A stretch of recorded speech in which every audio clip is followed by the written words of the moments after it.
The scream dies in her throat as calloused hands drag her from the burning yurt. She's 14, a merchant's daughter from Kiev, and 20 minutes ago she was grinding barley for tomorrow's bread. Now smoke chokes the sky black. Her father's blood pools in the doorway, and strange men with eyes like winter storms are binding her wrists with horsehair rope. The steppe warriors speak in harsh clicks and growls, their laughter sharp as breaking ice. Behind her, the city that raised her crumbles into ashen memory. She doesn't know it yet, but she's about to disappear into a machine of conquest that will grind her identity to dust. This is 1240, and the Mongol Empire has come calling. What follows isn't adventure or romance. It's the systematic harvesting of human lives on a scale that makes other conquerors look like amateur bandits. If you're drawn to history's darkest corners, where empires are built on mountains of bones and rivers of tears, hit that subscribe button and drop a comment telling me where you're listening from. I'm genuinely curious to know where these stories reach you, because what we're about to explore happened everywhere. The Mongol war machine rolled, from the forests of Poland to the deserts of Persia, from the steppes of Russia to the rice paddies of China. The Mongol Empire wasn't just the largest contiguous land empire in human history, it was the most efficient processor of human misery ever devised. While Hollywood shows us noble warriors on horseback, the reality was industrial-scale brutality wrapped in military genius. The Mongols didn't just conquer territory, they harvested people like crops, winnowing populations down to the most useful specimens and discarding the rest like chaff in the wind. Genghis Khan understood something that other conquerors missed. Terror wasn't a byproduct of conquest, it was the point. Fear was his most devastating weapon, more effective than any arrow or siege engine. But terror required fuel, and that fuel was human suffering, carefully calibrated and precisely applied. The Mongols turned cruelty into a science, and captured women with their most valuable laboratory specimens. Picture the great Khan himself, the man whose name still makes children shiver 8 centuries later. Temujin, as he was born, emerged from the steppes like a force of nature, uniting the quarrelling Mongol tribes through a combination of brilliant strategy and breathtaking savagery. But even as a young warrior, he showed the cold pragmatism that would define his empire. In 1202, after defeating the Tatars, the tribe that had poisoned his father, he issued an order that chills the blood even now. Every Tatar male taller than a cart's linchpin was to be executed. The women and children, they were to be distributed among his warriors as slaves and concubines. This wasn't rage. This was policy. The linchpin measurement wasn't arbitrary cruelty. It was mathematical precision. Boys below that height could be moulded into Mongol warriors, their original identity scrubbed away and replaced with absolute loyalty to the Khan. But older males represented threat, memory, potential rebellion. They had to die. The women, however, represented something else entirely. Breeding stock, labour force, and sexual property all rolled into one. They were too valuable to waste on the execution grounds. This became the template for Mongol expansion. As the empire spread like wildfire across Eurasia, the same pattern repeated in city after city, kingdom after kingdom. The men died, the women were harvested, and somewhere in between those two fates lay a spectrum of horrors that would make hardened warriors weep. The Mongols approached warfare like master craftsmen, each campaign planned with obsessive attention to detail. Their armies moved like clockwork, each unit knowing its role in the great machine of conquest. But the machine's most important component wasn't the composite bow or the siege engine. It was the systematic processing of human cargo that followed every victory. When a city fell, the Mongols didn't celebrate with drunken revelry like European knights. They went to work with the methodical efficiency of butchers in an abattoir. The population was herded into open spaces and sorted like livestock. Old people too frail for labour or travel were killed outright. Male children were separated from their mothers and evaluated for their potential. Boys who showed promise might live to become warriors. The rest joined their fathers in mass graves. But the women were where the real calculation began. They were sorted by age, beauty, and apparent social status. Young girls were prized above all others, their terror and innocence making them perfect for the Khan's purposes. Mature women with calloused hands might be kept for labour. Pregnant women often had their unborn children cut from their wombs, not from cruelty but from practicality. A pregnant slave was less mobile, less useful, and the child would grow up remembering its mother's true origins. The Mongols had turned human trafficking into a continental enterprise centuries before the term was invented. Their empire functioned as history's largest slave market, with captives flowing along the same trade routes that carried silk and spices. A girl seized in Kiev might find herself in a yurt in Mongolia within months, passed from warrior to warrior like a particularly valuable piece of equipment. The scale defies comprehension. When Baghdad fell in 1258, chroniclers reported that 200,000 civilians were massacred in a single week. But thousands more, primarily women and children, were loaded onto wagons and dispatched to markets across the empire. Some went to the slave bazaars of Samarkand, others to the pleasure houses of Karakorum, still others to remote outposts where Mongol garrisons needed domestic servants and sexual companions. The journey itself was a form of torture. Captives were roped together in long chains, forced to march hundreds of miles across hostile terrain with minimal food and water. Many died along the way, from exposure, disease, or simple despair. The survivors envied the dead. They were being transported not to new lives, but to the systematic obliteration of everything they had ever been. Karakorum, the Mongol capital, became a showcase of the empire's human collection. Visitors from across the known world marvelled at the diversity of slaves on display. Blonde Russians working alongside dark-skinned Arabs, Chinese artisans crafting alongside European peasants. It was multiculturalism at its most grotesque, achieved not through trade or diplomacy, but through conquest and coercion. The Great Khan's own household epitomized this human menagerie. Genghis Khan accumulated wives and concubines, like a collector gathering rare butterflies, each one representing a conquered people or a diplomatic alliance sealed in flesh. His principal wives came from major tribal alliances, but his secondary wives, the ones who really interested him, were trophies of conquest. Princesses and queens who had once commanded armies were reduced to competing for his attention in elaborately decorated yurts. The Mongol marriage system wasn't about love or even politics in the traditional sense. It was about genetic empire building, the systematic breeding of a master race that would inherit the earth. Genghis Khan boasted that his descendants would rule the world, and he was disturbingly close to being right.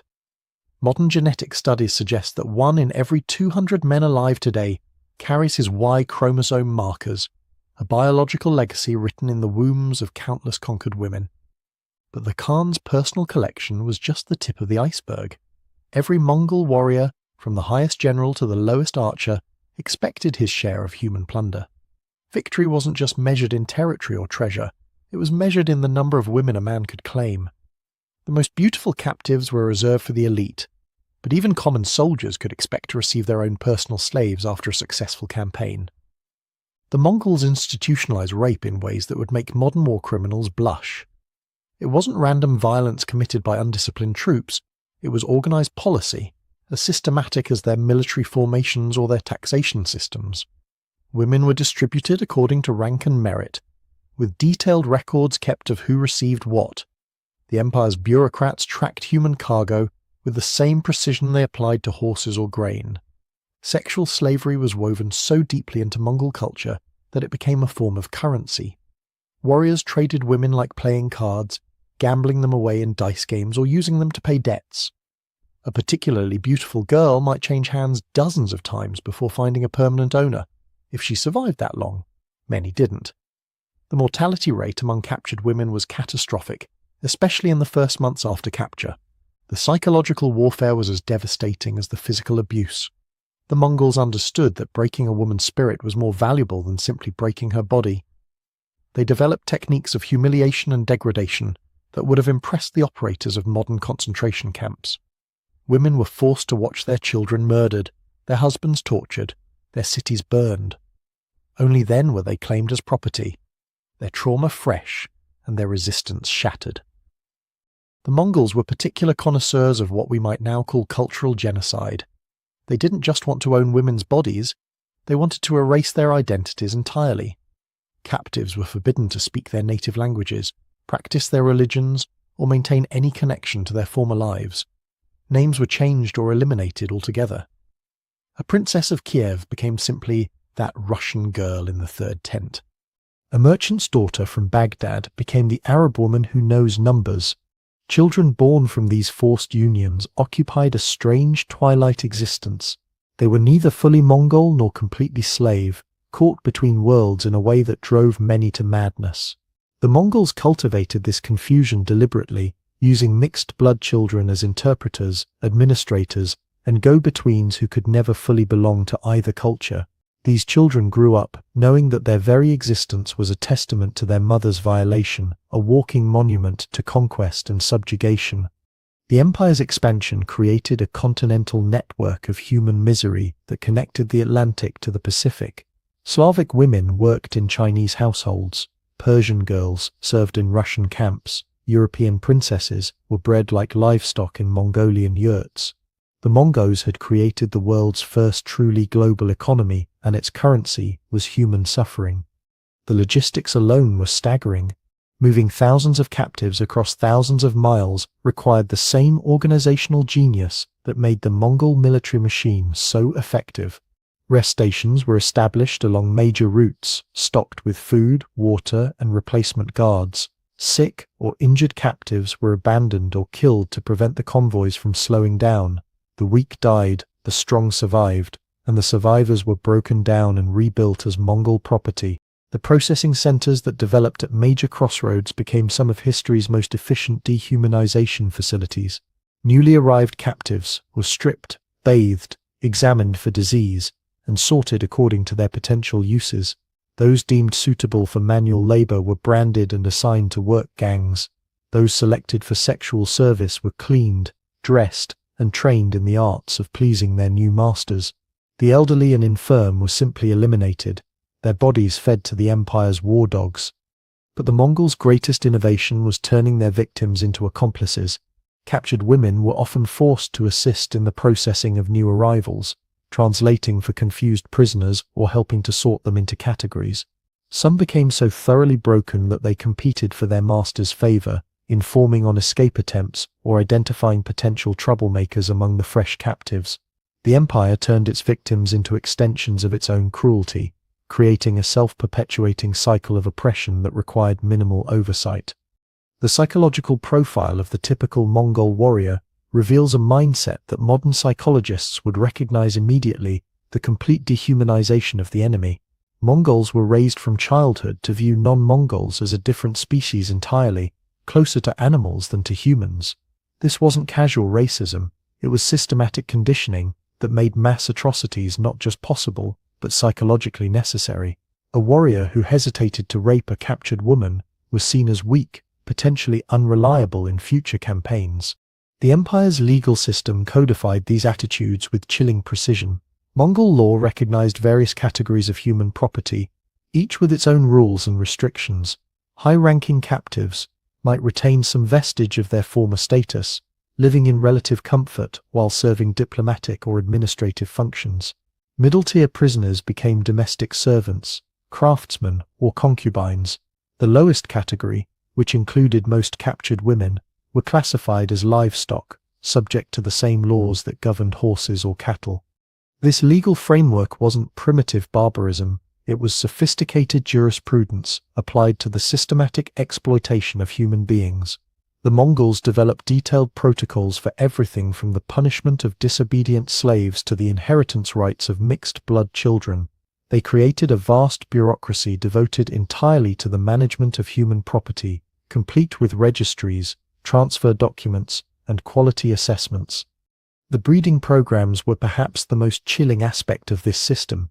The Mongols didn't just use captured women for immediate gratification. They used them as components in a long-term genetic engineering project. Beautiful women were reserved for breeding with high-ranking Mongols, their children destined for positions of authority in the expanding empire. Less attractive captives were bred with common soldiers, producing the next generation of warriors and workers. The Mongols were creating a hybrid population, genetically Mongol, but culturally diverse, that could serve as administrators and interpreters in their conquered territories. The empire's expansion into Europe brought these practices to populations that had never experienced systematic slavery on such a scale.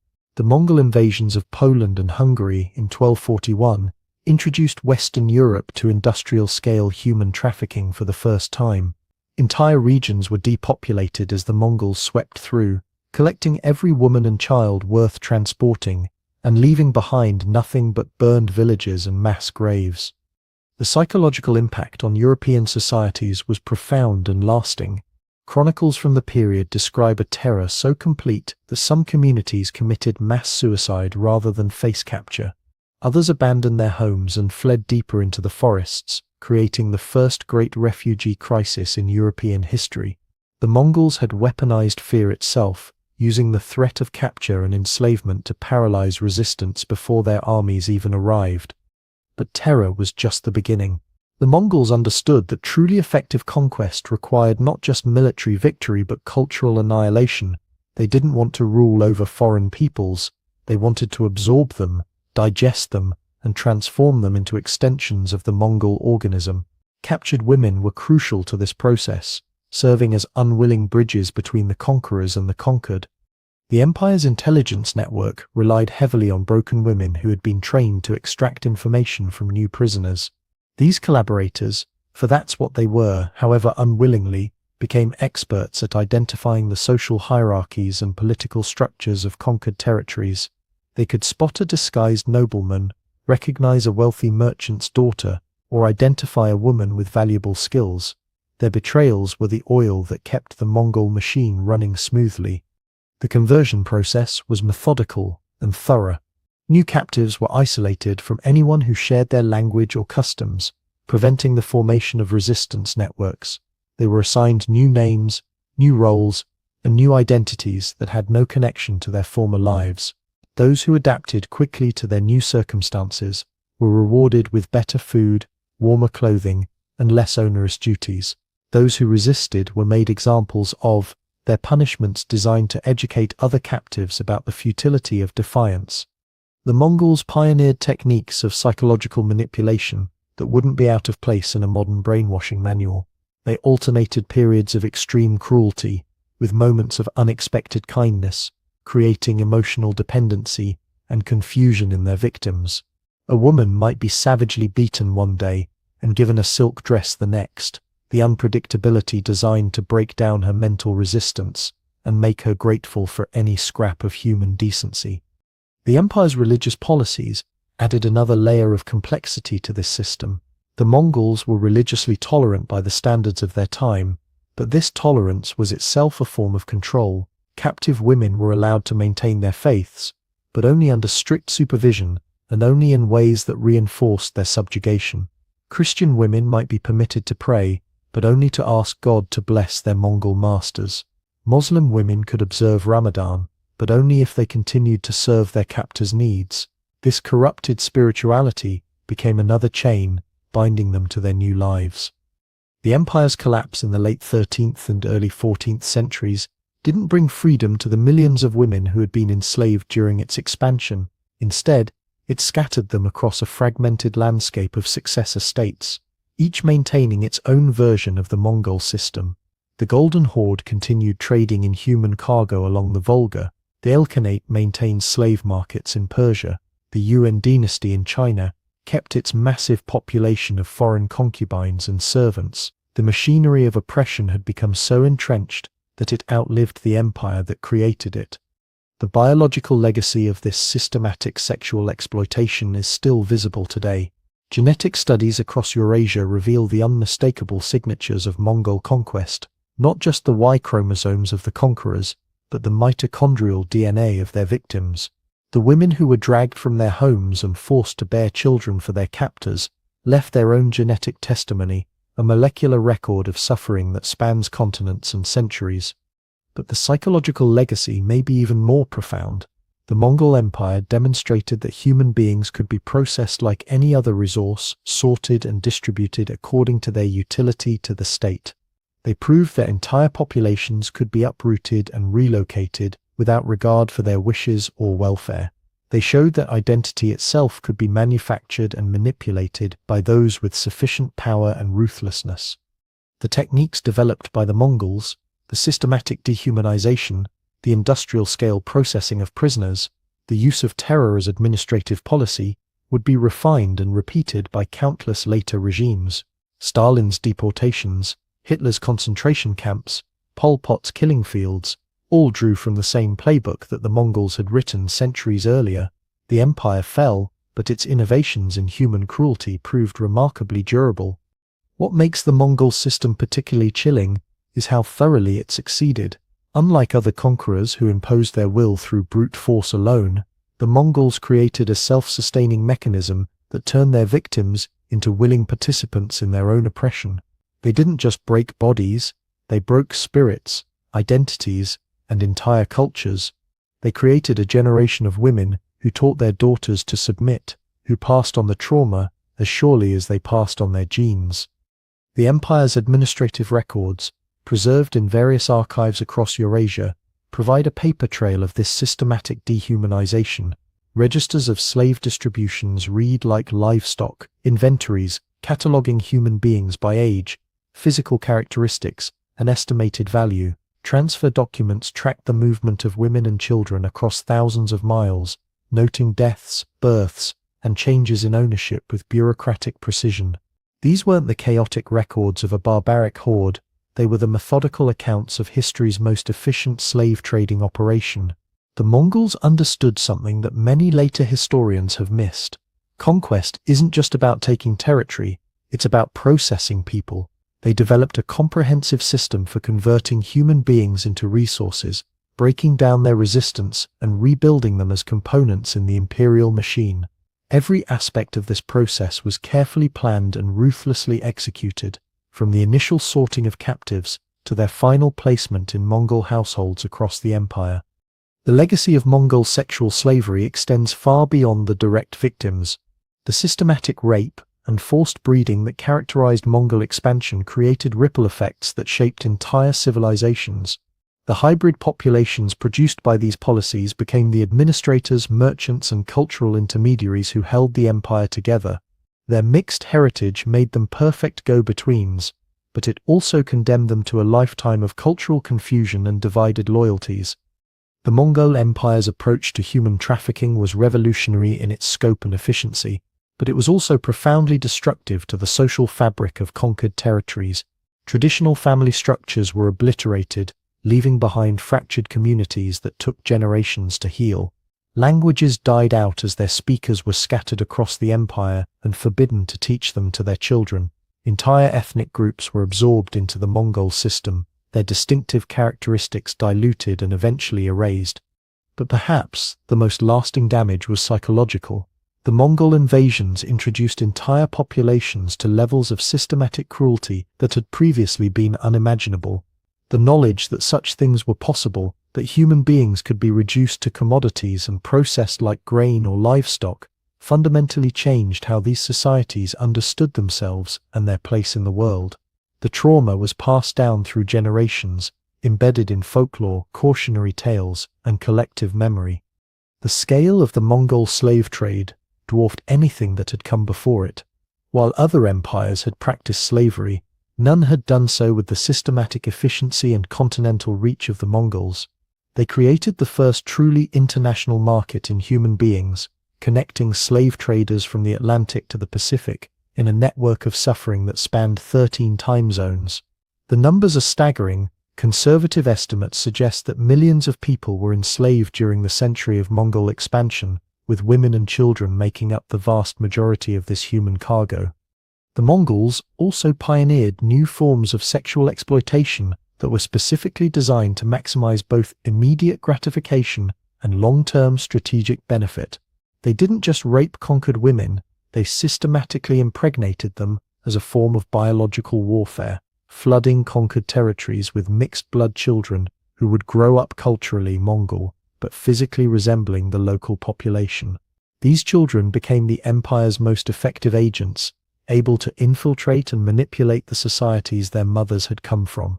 The sophistication of the Mongol system becomes clear when compared to other historical examples of sexual slavery. The Vikings, brutal as they were, operated on a much smaller scale and with less systematic organization. The Romans practiced slavery extensively, but their approach was primarily economic rather than strategic. The Mongols alone understood that sexual slavery could be weaponized, turned into a tool of conquest and administration that was as effective as any army. The empire's collapse didn't end the system it had created, it merely distributed it among dozens of successor states, each maintaining its own version of Mongol practices. The slave markets of Crimea, the harems of the Ottoman Empire, the concubine systems of Central Asian Khanates, all trace their origins back to Mongol innovations in human trafficking. The techniques developed during the Great Conquests were refined and institutionalized, becoming part of the cultural DNA of Eurasian civilizations. Modern genetic analysis has revealed the true scope of Mongol sexual exploitation in ways that contemporary chroniclers could never have imagined. The Y chromosome signatures of Mongol warriors appear in populations from Eastern Europe to the Pacific Rim, but they're accompanied by mitochondrial DNA patterns that tell a different story, the story of the women who were taken from their homes and forced to bear the conqueror's children. These genetic shadows are the closest thing we have to a comprehensive census of Mongol sexual slavery, and they reveal a crime against humanity that spans continents and centuries. The psychological techniques developed by the Mongols for breaking down resistance and rebuilding identity were remarkably sophisticated for their time. They understood that physical coercion alone wasn't enough. True control required the systematic destruction of everything that made a person who they were. Names, languages, customs, beliefs, family connections, all had to be severed before a captive could be successfully transformed into Mongol property. This wasn't casual brutality, but carefully planned psychological warfare designed to produce compliant, productive slaves. The Mongol Empire's treatment of captured women represents one of history's most successful experiments in mass behavioral modification. By combining physical intimidation with psychological manipulation, cultural isolation, and systematic reward and punishment, they created a population of millions of people who had been fundamentally rewired to serve their captors' interests. The techniques they developed were so effective that many were later adopted by totalitarian regimes seeking to control their own populations. The empire's religious tolerance, often cited as evidence of Mongol progressivism, was actually another form of control mechanism specifically designed to manage enslaved populations. By allowing captives to maintain distorted versions of their original faiths, while forbidding any practices that might encourage resistance or solidarity, the Mongols created a form of spiritual slavery that complemented their physical and psychological control systems. Religion became another chain rather than a source of comfort or strength. The Mongol system of sexual slavery was so thoroughly integrated into the empire's economy and administration that it couldn't be separated from other aspects of Mongol civilization. The great trade routes that connected East and West, the administrative systems that governed the world's largest empire, the cultural exchanges that historians celebrate, all were built on a foundation of systematic human trafficking and sexual exploitation. To understand the Mongol Empire honestly is to recognize that its achievements and its atrocities were inextricably linked. The women who suffered under this system left few written records. Most were illiterate, and those who could write had little opportunity to do so. But their voices echo through the genetic record, through archaeological evidence, through the traumatized folklore of conquered peoples, and through the administrative documents of their captors. These scattered traces form a chorus of testimony that no amount of historical romanticism can silence. Today, 8 centuries after the height of Mongol expansion, we're still grappling with the consequences of what they unleashed. The techniques they developed for processing human beings like commodities have been refined and repeated by modern totalitarian regimes.